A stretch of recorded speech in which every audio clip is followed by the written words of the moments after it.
Darkness.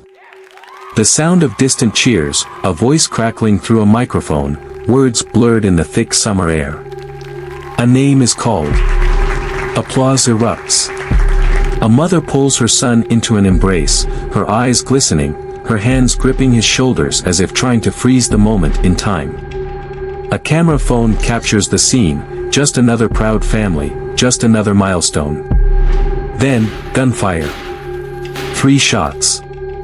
Then another.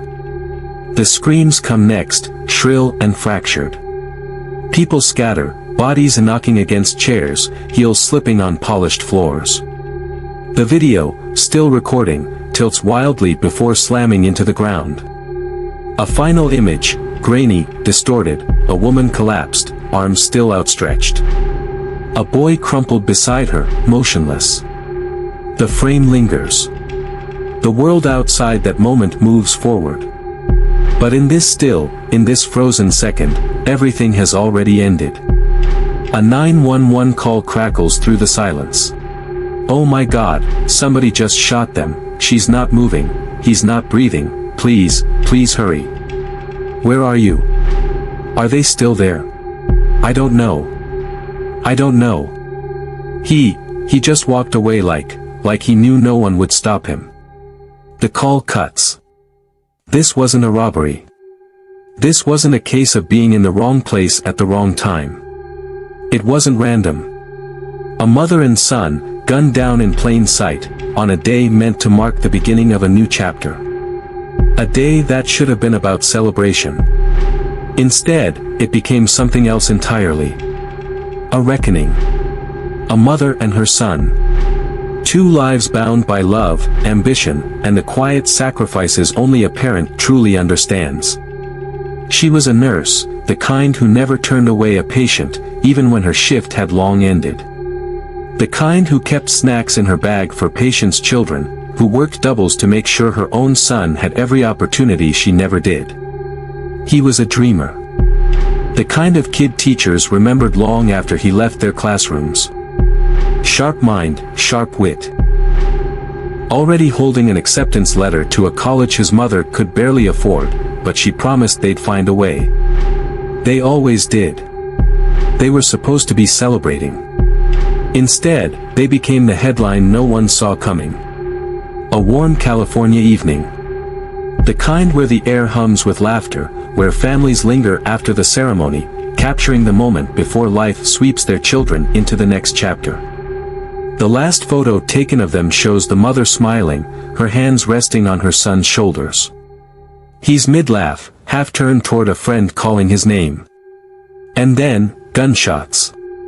A sound so sharp it slices through the celebration, turning joy into terror in an instant. People hit the ground. Screams rip through the crowd. Parents shield their children, eyes darting, searching, where? Who? Why? The mother collapses first. A single shot to the chest.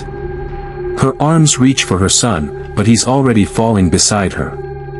2 lives ending within seconds. Paramedics push through the chaos. Compressions. Shouting. Someone sobs into their hands. Someone else records on their phone, shaking hands barely keeping the camera steady. The mother is pronounced dead at the scene. The son is rushed to the hospital. He doesn't make it through the night. A celebration turned into a crime scene. A family shattered beyond repair. And then, a single text, found on the mother's phone. Sent just minutes before the shooting. If anything happens, check my messages. You'll know who did it. But when investigators opened her phone, the message was gone. The initial investigation police were quick to classify this as a targeted attack. This wasn't a stray bullet. Someone wanted them dead. But why? The mother wasn't involved in anything illegal. She had no enemies, at least, none that anyone knew of. The son was just a kid. No gang ties. No troubled history. So why them? As detectives combed through their lives, one thing became clear: someone had been waiting for this moment. But who? And more importantly, were they finished?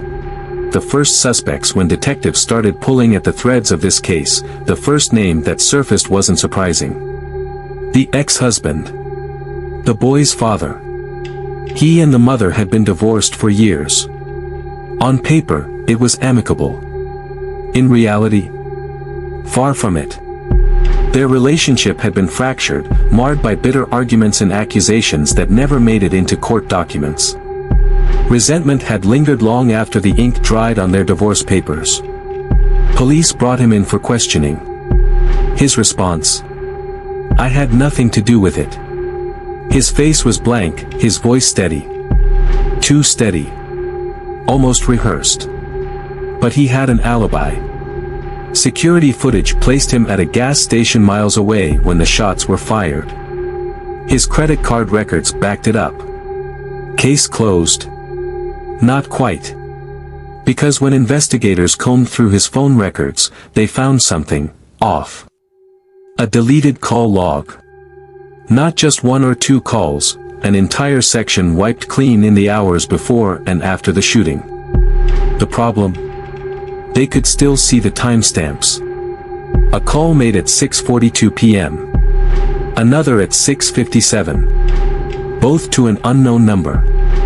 And then, nothing. The phone went dark for exactly 31 minutes.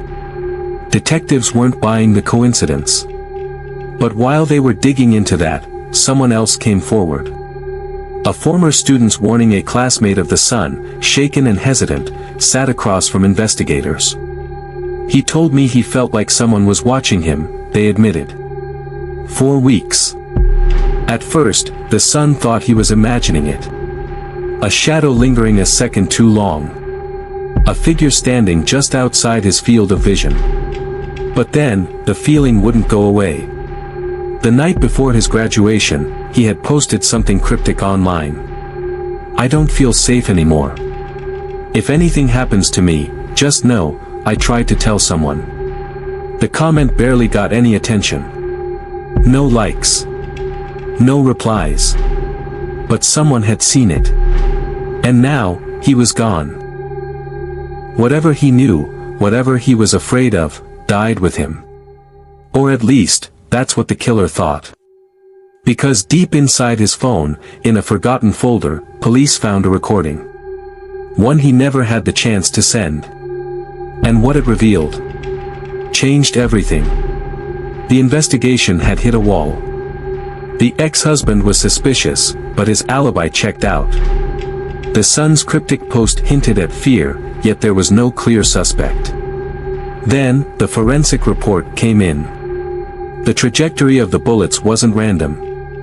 Whoever pulled the trigger knew exactly what they were doing. A single shot to the mother's chest. A second, directly to the son's heart. Not a panic-driven attack. Not someone shooting wildly in the heat of the moment. This was controlled. Precise. And something else stood out. The angle of entry suggested the shooter wasn't standing at ground level. They had height. A vantage point. Police retraced the scene. There. On the rooftop of a nearby building, scuff marks in the dust. A perfect line of sight to the victims. This wasn't just an act of violence. It was an execution. Months before the shooting, she had gone to the police. She reported a man. No name, no face, just a presence that wouldn't go away.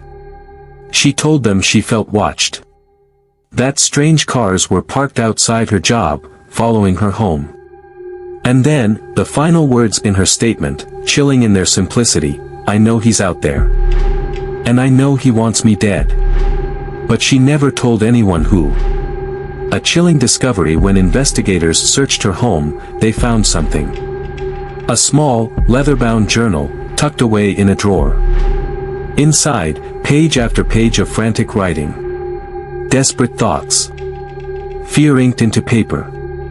And then, one sentence stood out. "He told me I ruined his life. That I'll pay for what I did." Who was he? Who carried this much hatred? The deeper police dug, the more disturbing the picture became. The bullets recovered from the crime scene, 9mm rounds. But not just any. They were an exact match to a shooting from 2 years earlier. A case that had never been solved. Same caliber. Same precision. And that victim? A man involved in organized crime. This wasn't a coincidence. Police weren't looking for a jealous ex or a personal grudge. They were hunting someone far worse. Someone who killed for a living. The pieces were coming together, but one question remained. Who ordered the hit? And why? Everything was leading nowhere. The hitman theory. The cryptic journal entry.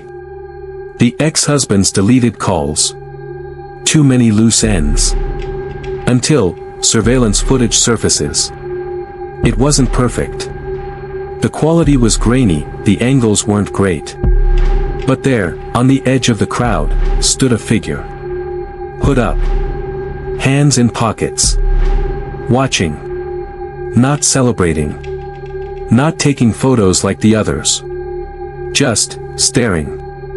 A security camera from a nearby store caught a better view. When the gunfire erupted, people ran. Chaos exploded in every direction. But this figure? He didn't flinch. He turned. Walked away. Calm. Like he knew it was coming. Police enhanced the footage. The hoodie covered most of his face, but one brief moment gave him away. A side profile. A tattoo creeping up his neck. It matched someone in their database. A man who had been released from prison just 3 months before the murder. And the reason he had been locked up. The mother had testified against him. Years ago, she had been the key witness in a brutal case. A man convicted of violent crimes. Someone with nothing to lose. She had stood in court. Told the truth. And because of her testimony, he went away for years. He swore revenge. And now, he was free. A name. A motive. A trail of rage that led right back to her doorstep. But there was one final question: did he act alone? Or was someone else pulling the strings? It took weeks of tracking. He had slipped away easily, changing locations, using fake names, avoiding cameras. But mistakes are always made. A credit card charge in another state. A hotel clerk who thought he looked familiar. A tip from someone who recognized the tattoo. When they found him, he was living under a false identity. No weapons. No cash stash. Just a man who looked too tired to run any longer. At trial, the prosecution laid out their case: revenge, cold and calculated. The jury saw the surveillance footage. Heard the threats he made years ago. Read the mother's journal, the words she had written in fear. But the defense pushed back. There's no proof he pulled the trigger. They hinted at something bigger. A setup. A second person. What if someone else wanted her gone? They pointed at the missing pieces, the deleted phone logs. The cryptic social media posts. The fact that he had no gun on him when he was arrested. And then, the message. A text found on the son's phone. Sent minutes before the shooting. It's too late now. It wasn't from the suspect. It wasn't from family. It came from an unknown number. A burner phone. Never traced. Then there was his last conversation with a friend. A voice memo. Never sent. I have something to tell you. If anything happens, just know, it cut off. No follow-up. No explanation. What was he about to say? Did he know something? Or someone? In the end, the jury reached a decision. The man was found guilty. But for many, it didn't feel over. Was he truly the mastermind?